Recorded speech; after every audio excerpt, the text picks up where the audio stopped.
বিনা পারিশ্রমিকে সড়কের নাম ফলক, মাইল ফলক ও সাইনবোর্ড ধুয়ে মুছে দিচ্ছেন ফেনীর সিএনজি চালক মোহাম্মদ সোহেল। গত ২.৫ বছর ধরে তিনি বেগম খালেদা জিয়ার স্মৃতি বিজড়িত ফলকসহ বিভিন্ন গ্রামীণ ও আঞ্চলিক সড়কের নাম ফলক নিজ উদ্যোগেই পরিষ্কার করে আসছেন।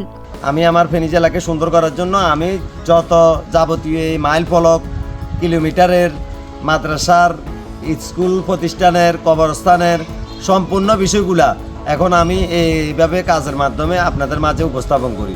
আমাদের ফেনী জেলার কৃতি সন্তান বেগম খালেদা জিয়া মরহুমা, উনি কত কষ্ট এবং কি সফলতার মাঝ দিয়ে আমাদেরকে একটা নতুন দেশ উপহার দিয়েছে।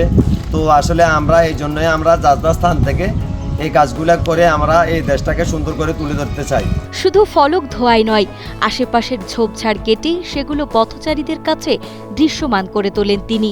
এছাড়া শিক্ষা প্রতিষ্ঠান, যাত্রী ছাউনি, কমিউনিটি ক্লিনিক ও মুক্তিযোদ্ধাদের কবরের নাম ফলক পরিষ্কার করেন সোহেল। মরহুমা বেগম খালেদা জিয়ার যত সড়কের মাইল ফলকের মধ্যে যতগুলার মধ্যে ওনার নাম আছে আমি সবগুলা কমপ্লিট পরিষ্কার করে দিছি। রোডের কিছু মাইল ফলক মুছে গেছে, ওটা ওর নিজের অর্থায়নে বা নিজের সহযোগিতা এটা সে সাফ করলো।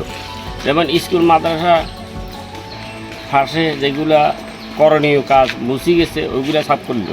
টিউবওয়েলে রং করে দিল, কোথাও দেখতেছে যে টিউবওয়েল একটা বেযত্ন করেছে ওইটা রং করে দিল। ফেনীর পরশুরামের সাতকুচিয়া গ্রামের বাসিন্দা সোহেল গত ১৫ বছর ধরে সিএনজি চালিয়ে পরিবারের খরচ যোগান। প্রতিদিন দুপুর পর্যন্ত গাড়ি চালিয়ে যে আয় হয় তা দিয়ে তার সংসার চলে। এরপর খাওয়া দাওয়া শেষে প্রতিদিন ২-৩টা ফলক পরিষ্কারের এই স্বেচ্ছাসেবী কাজে নেমে পড়েন তিনি। এগুলো পরিষ্কার করে দেওয়ার কারণে আমরা সহজে এই জিনিসগুলো চিনতে পারি, বুঝতে পারি যে না এই রাস্তাটা ওদিকে গেছে বা এই জিনিসটা এই সামনে আছে। অচেনা এলাকায় অপরিষ্কার সাইনবোর্ডের কারণে চালক ও যাত্রীদের ভোগান্তি দেখেই তিনি এই কাজের অনুপ্রেরণা পান। তার এই নিঃস্বার্থ উদ্যোগে সাধারণ মানুষের কষ্ট কমার পাশাপাশি বাড়ছে এলাকার সৌন্দর্য। সোহেলের মতো যারা ফেসবুকে বিভিন্ন কর্মকাণ্ড উপস্থাপন করে সেগুলো যাতে তাদের এই সোহেলের মতো মানবিক কাজ হয়ে থাকে এবং ফেসবুকে এই মানবিক কাজে দেওয়ার কারণে বিভিন্ন সোহেলের মতো আরও অনেকে এই বিষয়গুলো ফলো করবে। এই জন্য আমি সবাইকে এই ধরনের কাজে লিপ্ত হওয়ার জন্য, মানবিক কাজে থাকার জন্য ধন্যবাদ জানাচ্ছি।